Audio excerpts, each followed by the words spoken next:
Hello everyone, welcome to season 45 and day 1. So I was just able to get to rank 17, did a few plays, got some work done. Seems to be a productive morning so far, so can't complain. In terms of the tech, what I went for at the very first was not taking up the snipers and the building health. I got them with my chest, which I collected actually after the start. So I went the route of rifles, green mines, all the way up till 3 ER, and then seekers, and max those out, along with maxing out the artillery, the landing craft, and the gunboat. After getting seekers, I played a bit. I collected 2 chests in 9 and was able to unlock the shock launchers to tick 4. And after that, I played for gold rank and then collected the remaining 2 chests to unlock the sniper towers as well as the building health as well. This is kind of the layout I'm running, quite similar to pretty much what most people are using. Not too sure if there's a great layout, but everyone is similar. And the log is quite decent, and you'll notice that most of the times the wins are probably decided by a few seconds, unless someone really messes up, and then it's a few more seconds, but it's either 1 second, 2 second battles, which is happening currently. And the replays will be quite quick, so that's the advantage that everyone has. Obviously, the meta is Seeker meta with artillery, so that's what all the replays will be, and they will be quite similar.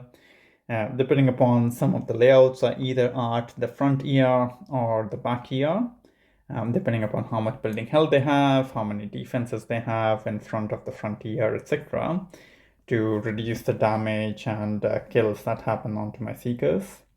And the seekers are quite powerful.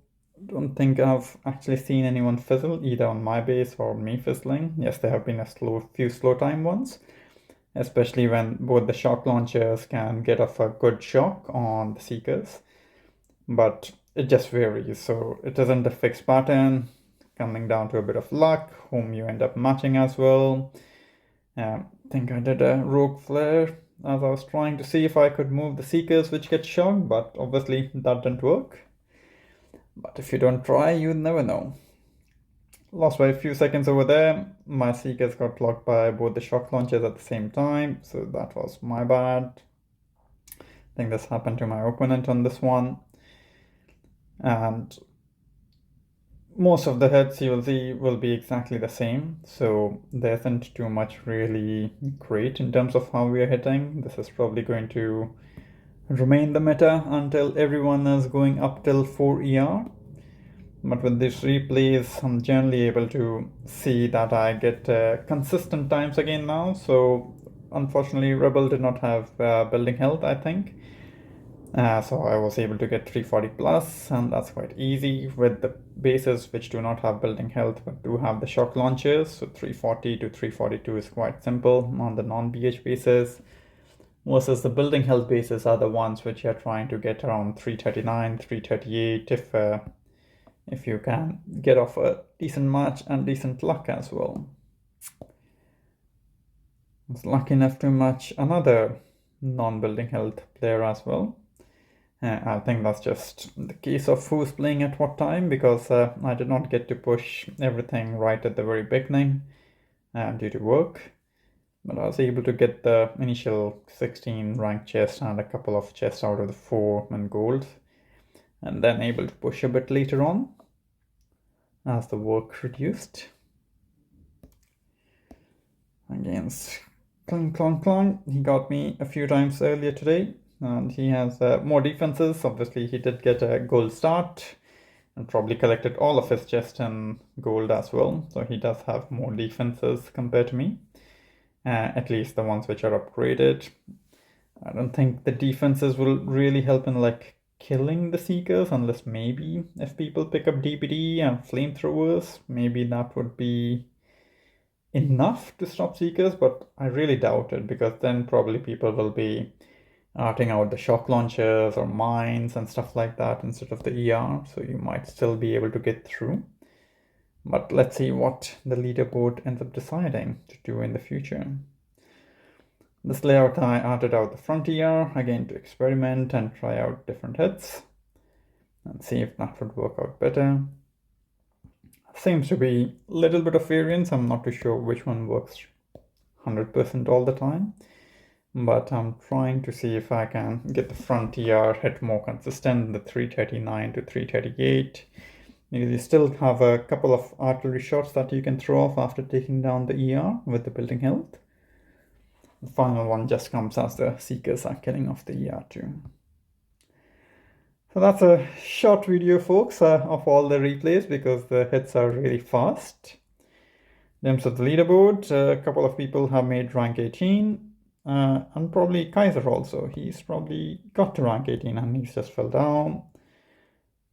And a lot of other people have also made to rank 17. I don't think I'll play too much now because in terms of further tech, to get brick, I would need another chest, which probably is much better off with the time chest itself. I don't think brick by itself will have too much of an advantage. Plus, I think I'll probably just beef up a few of my defenses as well. Probably max out the mines or cannons or machine guns because I do need to spend those upgrade tokens, otherwise I'll be facing bases which are much more dirtier compared to my base, which practically has, apart from the shock launchers, which are tick 4, everything else is way, way weak for me. But hope that helps, folks. I'm seeing a lot of consistent fights, lots of draws onto the leaderboard as well as in your own log. I was able to get up to 7 draws, but I know a lot of people, at least in my task force, they have said they have got way more draws compared to at least me. But for me, it's either a win or a loss. Probably that just shows my game style in terms of hitting compared to anything else, plus also the luck of the draw too. But yeah, I think if you're always at the consistent or same tech level, you will end up getting a lot more draws compared to everyone else. I was lucky enough to get to building health relatively early, which probably shows why my draw percentage is a bit less. And to be honest, tick 4 and tick 5 building health is probably about the same. I just went with tick 5 to see whether that would help gain that extra second over my opponents or not. But I've seen like similar times against my opponents who either had building health 40 or 50. So see what sort of tokens you can spend to get to the tech which is required for you. But hope that was useful. All the best for the season, folks, and we'll catch you in the next video.